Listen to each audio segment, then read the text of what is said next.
Halo, selamat siang saudara, apa kabarnya hari ini? iNews kembali hadir menjumpai Anda bersama saya Raffi. Sejumlah informasi teraktual, tajam dan terpercaya kami siapkan untuk Anda. Kita ke informasi pertama. Pemirsa, ratusan warga diungsikan akibat bencana tanah bergerak yang rusak sejumlah rumah di Banjarnegara, Jawa Tengah. Bencana diperparah dengan hujan intensitas tinggi yang terjadi selama 12 jam dan menyebabkan retakan tanah sepanjang 100 meter dan memanjang hingga pemukiman warga dengan lebar 50 cm.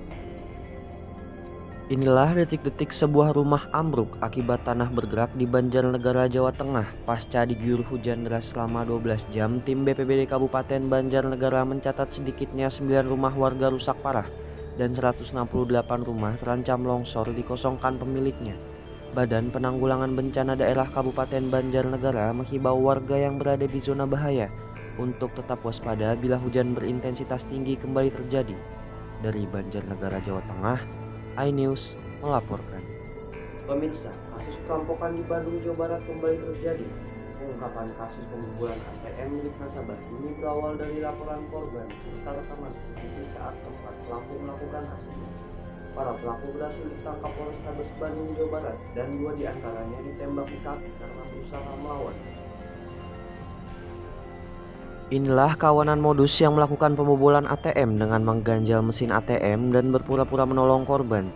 Dari hasil kejahatan tersebut, pelaku berhasil menggasak uang korban masing-masing 30 juta rupiah dan 50 juta rupiah. TKP ini dilakukan penyelidikan ya oleh Satreskrim dengan melihat dari CCTV. Dari CCTV ini kemudian kita ketahui dengan teridentifikasi dari topinya ini, dari topi, sehingga dapat dilakukan penangkapan oleh Satreskrim Polrestabes Bandung.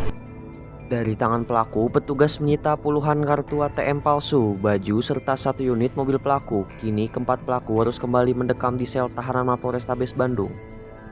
Pemirsa, untuk mencegah penyebaran COVID-19, petugas kembali menggelar razia di sekitar Pasar Senen, Jakarta. Bagi warga yang terjaring razia akan menjalani hukuman sosial. Inilah suasana di Pasar Senen, Jakarta. Beberapa warga mencoba menghindari razia protokol kesehatan. Pengendara motor yang tidak mengenakan masker kabur saat diberhentikan oleh petugas. Bagi yang terjaring razia diberikan sanksi sosial menyapu jalan, sekaligus didata oleh tim Satpol PP Kecamatan Senen.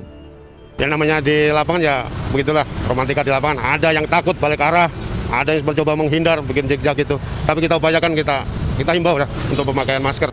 Operasi Justisi di Blok 3 Pasar Senen, Jakarta Pusat rutin digelar dari pukul 9 hingga pukul 10 pagi waktu Indonesia bagian Barat. Warga dihimbau tetap menjalankan protokol kesehatan 3M untuk mencegah penyebaran COVID-19. Dari Jakarta, Tim Liputan iNews melaporkan. Pemirsa, dalam libur panjang akhir pekan ini, jalan tol layang Jakarta Cikampek masih sepi. Tidak terjadi lonjakan jumlah kendaraan yang melintas, baik dari arah Jakarta menuju Cikampek dan maupun sebaliknya. Lalu lintas di tol layang Jakarta Cikampek masih normal meski besok akan masuk libur panjang. Polisi lalu lintas menempatkan petugasnya di sejumlah titik untuk mengantisipasi terjadinya kepadatan. Menurut Dirlantas Polda Metro Jaya, bila terjadi kepadatan maka kendaraan angkut dilarang melintas dan rest area di tol Cikampek akan ditutup.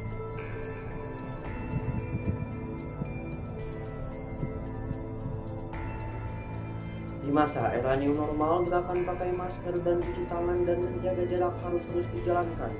Selain untuk membentengi diri dari paparan virus corona, protokol kesehatan juga sebagai upaya mendukung pemerintah untuk memutus mata rantai penyebaran dan penularan virus tersebut.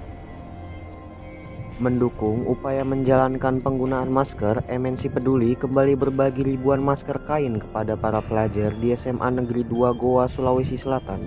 Sangat baik sekali karena di era COVID-19 ini yang sangat dibutuhkan adalah masker. Tersalurkannya masker kain tidak terlepas dari donasi masyarakat Indonesia pada MNC Peduli sebagai upaya mendukung memutus mata rantai penularan virus COVID. Dan pemirsa, informasi tadi sekaligus menutup perjumpaan kita dalam program iNews siang kali ini. Saya Raffi mewakili seluruh kerabat yang bertugas mengucapkan terima kasih.